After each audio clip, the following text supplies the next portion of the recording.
But first, do you ever lie awake at night worrying about your local MP and how he's coping with the cost of living crisis? Yes. I know I do, but we want to assure you tonight that your local politician is doing just fine, especially if he or she is in Queensland. Now, Queensland MPs have a base salary of about $203,000, but now they've been given an increase in their vehicle allowance that gives them thousands of dollars more than it actually costs to run a car. The RACQ reckons that running a medium-sized vehicle costs about $16,000 a year, but Queensland politicians will get between $27,000 and $45,000 a year, depending not on the size of the vehicle even, but on the size of the electorate. And here's the amazing thing.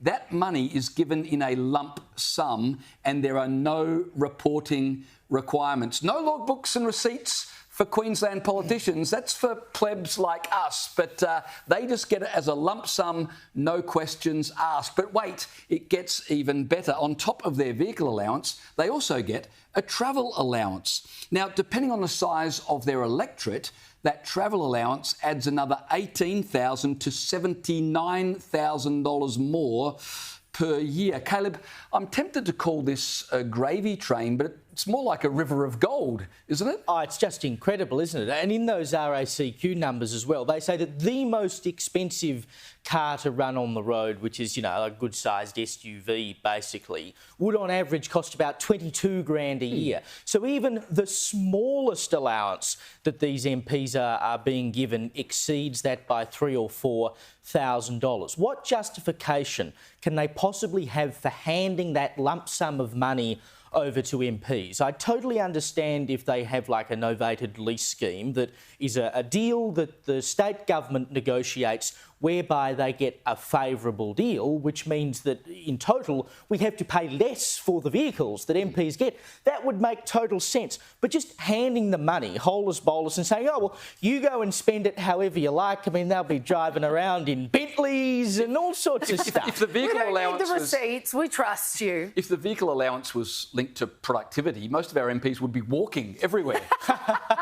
That's a very good point. Actually, can we get that happening? That is marvellous. Funnily enough, Rob Lucas, who used to be the Treasurer in South Australia, made a point of not using his chauffeur to get around the city because, they've all got these Comcars, etc. Yeah. And previous Treasurers would use their chauffeur-driven vehicle to, go from Parliament House to the Treasury office about 900 metres away, and he made a point of not doing that. He walked on his own. It's great we can do it in a country like Australia, but he said, no, I'm not going to use it because it's ridiculous largesse. Yeah, good on him. And if these pollies had any sense, because let's remember it's an election year for the Queensland government, they would turn it down because this is simply just another buffer between them and living like everyday Queenslanders who have to suffer in no small part due to the decisions of these very people sitting in Parliament making very poor decisions. They themselves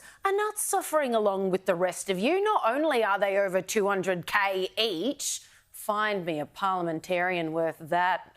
Oh my gosh. But also they get these allowances on top of it. Now the tribunal has said, oh, we did this because, fuel costs are up and then there's tyres, people have to replace their tyres, and they did the math and they crunched the numbers and they thought that this was fair, but nobody else gets this. It comes out of your pay packet. Period. It's just another way in which these guys don't live in the real world while making decisions that direct impactly in the real world. We've got some exclusive footage of Queensland Premier Stephen Miles when he found out the tribunal's recommendation and just how much money he'd be getting for his car allowance. There he is. That's his reaction.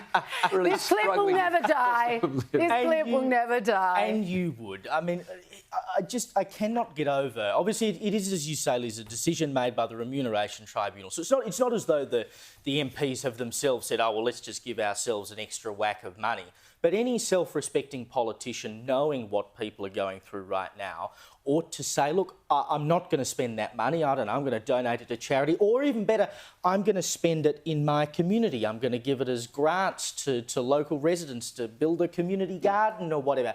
It would certainly go a long way. You know what Miles should do? He should say, we're not going to take it. and we're going to use that money to employ more police or something. I mean, he's so desperate for a break, and he needs one. He's only got, what, 6 months or so till the next election. True, he should do something dramatic like that. Or Stephen Miles could take the money and use it to buy a boat to leave the country. That might actually be better.